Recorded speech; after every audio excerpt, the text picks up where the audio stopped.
আসসালামু আলাইকুম, আশা করি সবাই ভালো আছেন। আমি আজকে পাকা আমের আমসত্ত্ব বানাবো। তো ঘরে আম আনছিল রাজশাহী থেকে, আমগুলো পেকে গেছে বেশি, তার জন্য এখানে আমি অনেকগুলো আম রস করে নিছি চিপা। এখানে রসগুলো আমি জাল দিব।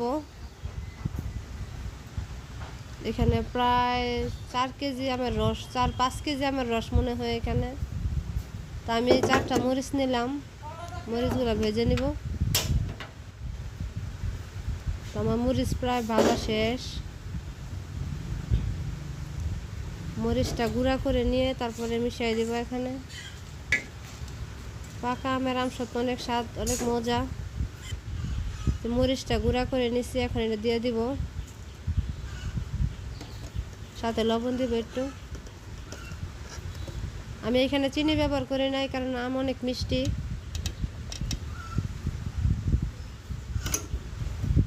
এখন জালটা ধরাই দিব।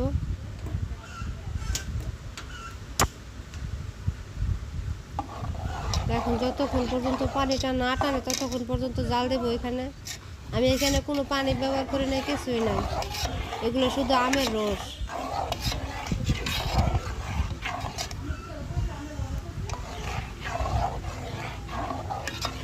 যেখানে প্রায় ফুটেই গেছে। আমি প্রায় আধা ঘন্টার মতো জাল দিয়ে নিছি, আধা ঘন্টার উপরে জাল দিছি। তো এখন আরও জাল দেওয়া বাকি আছে, অনেকক্ষণ জাল দিতে হবে, আর এখনও পানি এর মতো রস আছে বেশি। তো আমার জাল দেওয়া শেষ। এই যে পানিটা অনেক শুকায় গেছে, রসটা। এখন এটা আমি বড় একটা, আমার কাছে স্টিলের ট্রে নাইগা, বড় প্লেট নাইগা, তার জন্য মেলামাইনের প্লেট ছিল, ওইটাই নিয়ে নিছি। তো ওই যে ঢাইলে নিলাম, হয়ে গেল আমার আমসত্ত্ব। এখন বাইরে বৃষ্টি, ফ্যানের নিচে দিয়ে শুকাইতে হইব, কিছু করার নাই। ধন্যবাদ সবাইকে, ভালো থাকবেন।